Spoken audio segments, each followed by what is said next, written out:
भारतवर्ष के साथ हैं हम तो। अच्छा, भारतवर्ष के साथ हैं। हाँ। एक बार मौका दीजिए राहुल गांधी जी को पीएम बनने दीजिए। अरे भाई, जिस आदमी को यही नहीं पता जी।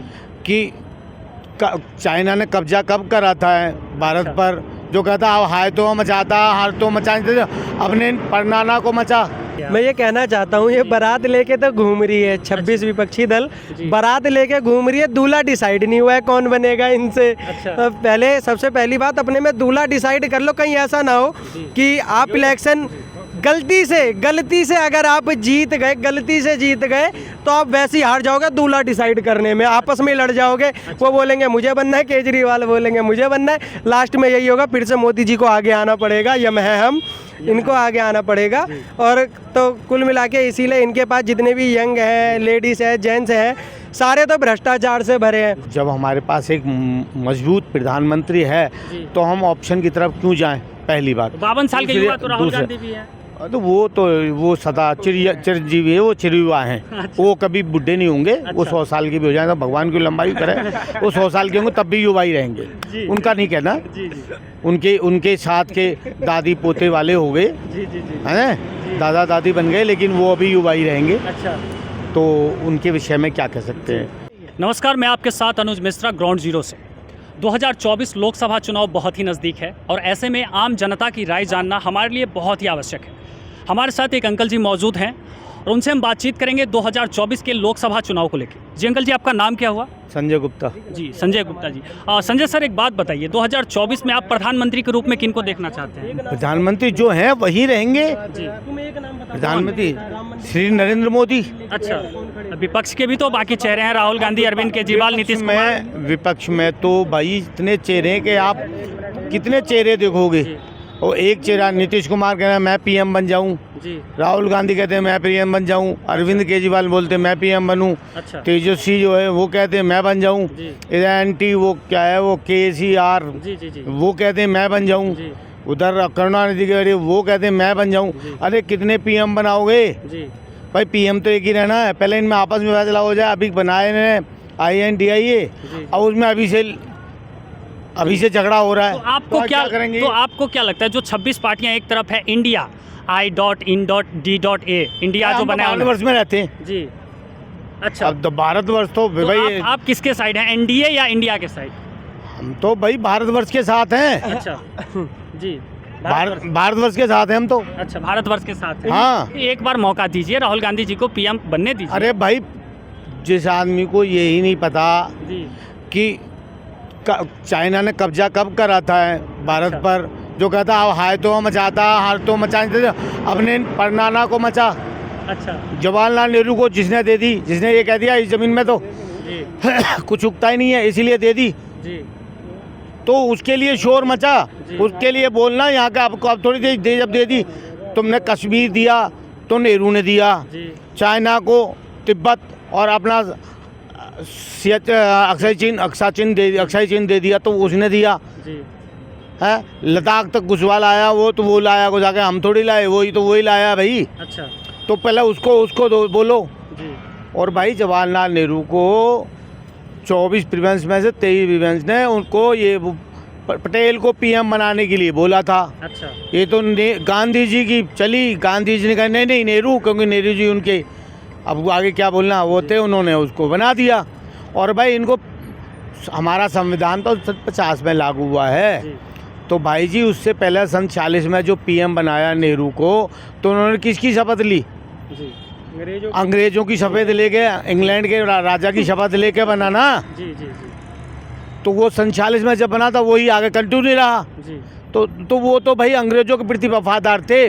और लेडी माउंटबेटन का आपको एपिसोड पता ही है, उसके बारे में कहना क्या, जिसकी वजह से देश का डिवाइड हुआ और एक इसकी दोनों बाजू काट दी गई। लेकिन अंकल जी चलिए, कांग्रेस राहुल गांधी नहीं, लेकिन सपा में कह रहे हैं, अखिल जी तो कह रहे हैं कि जो हमारे पास नवयुवक प्रधानमंत्री ले लीजिए, युवा ले लीजिए, औरत ले लीजिए, मर्द ले लीजिए, जैसा प्रधानमंत्री हमारे पास चूज है, लेकिन बीजेपी के पास चूज करने के भी ऑप्शन नहीं है। जब हमारे पास एक मजबूत प्रधानमंत्री है तो हम ऑप्शन की तरफ क्यों जाएं, पहली बात। 52 साल के युवा तो राहुल गांधी भी है। तो वो सदा चिरंजीवी है, वो चिरयुवा हैं। वो कभी बुढ़े नहीं होंगे। वो 100 साल के भी हो जाए तो भगवान की लंबाई करे। वो 100 साल के होंगे तब भी युवा ही रहेंगे। उनका नहीं कहना। उनके साथ के दादी पोते वाले हो गए हैं, दादा दादी बन गए, लेकिन वो अभी युवा ही रहेंगे। अच्छा, तो उनके विषय में क्या कह सकते हैं। और रही बात उनकी जनरल नॉलेज, तो सर्वविदित है। वो कभी इंग्लैंड से पढ़े हैं। हाँ, वो इंग्लैंड में कहाँ पढ़े, अच्छा ये तो पता लगे किसी यूनिवर्सिटी से पढ़े। अच्छा, कुछ कोई है, कोई एविडेंस है, कुछ है। कैलिफोर्निया यूनिवर्सिटी से पढ़े हैं। कोई कैलिफोर्निया तो इंग्लैंड में है ही नहीं। कैलिफोर्निया तो अमेरिका में, यूएस में है वो तो। अच्छा, तो वो कैलिफोर्निया पहले तो ये डिसाइड कर लें अमेरिका से पढ़े या इंग्लैंड से पढ़े। तो ये तो पता होना चाहिए ना। तो उनके विषय में क्या कहें। वो तो बस जो कह दे ठीक है। वो भाई वो एक खानदानी राजा के बच्चे हैं, तो कहते हम तो खानदानी, हमारा देश है। जैसे उनके पिताजी ने खरीद के दिया है उनको। तो आपस में 26 पार्टियों में से किसी को आप पीएम पद में नहीं देखना चाहते? आप किसको देखो, अरविंद केजरीवाल हैं, कोविड को मोविड बोलते जी, और कहते वो उन्होंने एक चीज़ और बड़ी बहुत अच्छी बोली थी कि जो वैक्सीन बनी है, कमी हो रही है, इसको सारी कंपनियों को दे दो। अच्छा, अरे भाई ये कोई चूरन बन रहा है, हैं कि जो सब बना लेंगे जी, फार्मूला सबको दे के बना लेंगे सब। तो उनकी कितनी नॉलेज है। और वो भाई पढ़े हुए हैं जी, लिखे नहीं है। जी, पढ़े हुए तो इतने का मुख्यमंत्री मैं रहूँगा, लेकिन मंत्रालय कोई नहीं लूँगा, तो घोटाले कराऊंगा दूसरों से। अच्छा, पढ़ूंगा मैं, लेकिन साइन करोगे तुम। अच्छा, क्योंकि जेल तुम्हें जाना पड़े, मैं नहीं जाऊँगा। अच्छा जी, तो ऐसा पीएम कैस काम का, जी, जो पढ़ा हो लिखा ना हो। वो और तो कहते हैं हम दिल्ली के मालिक हैं। हमें मालिक नहीं चाहिए, हमें सेवक चाहिए जो हमारी सुरक्षा कर सके, हमारी रक्षा कर सके।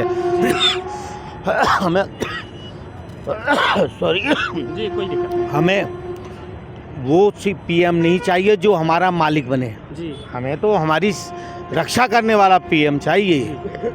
तो जी, मालिक दीपक जी क्या कहना चाहेंगे आप? मैं ये कहना चाहता हूँ, ये बारात लेके तो घूम रही है 26 विपक्षी दल, बारात लेके घूम रही है, दूल्हा डिसाइड नहीं हुआ है कौन बनेगा इनसे। अच्छा। पहले सबसे पहली बात अपने में दूल्हा डिसाइड कर लो। कहीं ऐसा ना हो कि आप इलेक्शन गलती से अगर आप जीत गए, गलती से जीत गए, तो आप वैसे ही हार जाओगे दूल्हा डिसाइड करने में, आपस में लड़ जाओगे। वो बोलेंगे मुझे बनना है, केजरीवाल बोलेंगे मुझे बनना है, लास्ट में यही होगा, फिर से मोदी जी को आगे आना पड़ेगा, यम है हम, इनको आगे आना पड़ेगा। और तो कुल मिला के इसीलिए इनके पास जितने भी यंग हैं, लेडीज़ हैं, जेंट्स हैं, सारे तो भ्रष्टाचार से भरे हैं। चाहे ममता जी को उठा लो, लेडीज़ में ले लो, चाहे इनके जेंट्स में ले लो, चाहे इनके युवाओं को उठा के देख लो, सारे तो करप्शन से भरे पड़े हैं। सबके सब corruption। सब एक भी ऐसा नहीं है जो जनता के लिए, जो जिस राज्य में है उस राज्य की जनता के लिए काम कर रहा हो, एक भी ऐसा नहीं है। दीपक जी, एक मिनट आपके पास आ रहा हूँ। भैया एकदम मुझे पे ताव दे रहे हैं। भैया की तरफ कैमरा करो। जी भैया, 2024 में प्रधानमंत्री किसको देखना चाहते हैं? नरेंद्र मोदी को। अच्छा, नरेंद्र मोदी को देखना चाहते हैं। बिल्कुल साहब, क्या बात है, 2024 में नरेंद्र मोदी को ही लाएंगे? बिल्कुल विपक्षी पार्टी में से किसी को नहीं? नहीं साहब, बिल्कुल नहीं। चलिए, किसी को नहीं। भैया कह रहे हैं कि विपक्ष पार्टी में से किसी को नहीं। अच्छा दीपक जी, एक बात बताइए, जिस तरह से नीतीश कुमार जी अपना कार्यभार कर रहे हैं बिहार में, अभी आपने 1-2 दिन पहले सुना होगा कि एक पत्रकार की गोली मारकर हत्या कर दी गई। तो ये कानून व्यवस्था क्या है, किस तरह से चला रहे हैं? पहले मैं ये जानना चाहता हूँ, ये इनकी डिग्रियाँ कहाँ हैं सारी? अच्छा, ये पढ़े लिखे नहीं है, डकैत के बच्चे। अच्छा, जितने भी हैं पलटू राम, जिनके बाप दादाओं ने डकैती कर करके लूट के पूरा बिहार के अंदर इन्होंने यादव साम्राज्य बना रखा है। जी, आप बिहार के अंदर जाओगे ना, तो आपको यादव कॉलोनी दूर से ही आपको देखने को मिल जाएगी, जिसके अंदर का विकास, मैं सच बता रहा हूँ, वहाँ पे A to Z जितने भी देख लोगे बड़े पद में सब यादव। तो बिहार सरकार के बारे में बोल रहे हैं अब एकदम NSA लगा दिया जाएगा। अरे लगा दिया जाएगा, उससे कुछ नहीं होता है। NSA तो इन्होंने मनीष कश्यप के ऊपर भी लगा दिया था। अच्छा। लेकिन भारत की जनता का प्यार कम हो गया क्या? फूलों की बारिश से उसको तोला गया है, सबको पता है। NSA लगाने से कोई देशद्रोही नहीं हो जाता। जो हमारी गाय माता का चारा खा गए, जिनके बाप दादा, हम देखो कृष्णा जी को बड़े पूछते, मेरे भगवत गीता की मैं पढ़ता हूँ, उसको इज्जत करता हूँ बहुत, हमारे तो रटी रहती है, हमारे जुबान पे रटी रहती है भगवत गीता, लेकिन उसी का चारा खाने वाले आज ये बात करते हम देश संभालेंगे। अरे भैया, पहले अपना तुम प्रदेश ही संभाल लो, देश संभालने की दूर की बात है। चलिए, बहुत बहुत धन्यवाद। बहरहाल आप अंकल जी की वीडियो पे कमेंट जरूर कीजिएगा और वीडियो को शेयर ज़्यादा से ज़्यादा जरूर कीजिएगा और चैनल पे नए हैं तो सब्सक्राइब कीजिएगा। नमस्कार, धन्यवाद।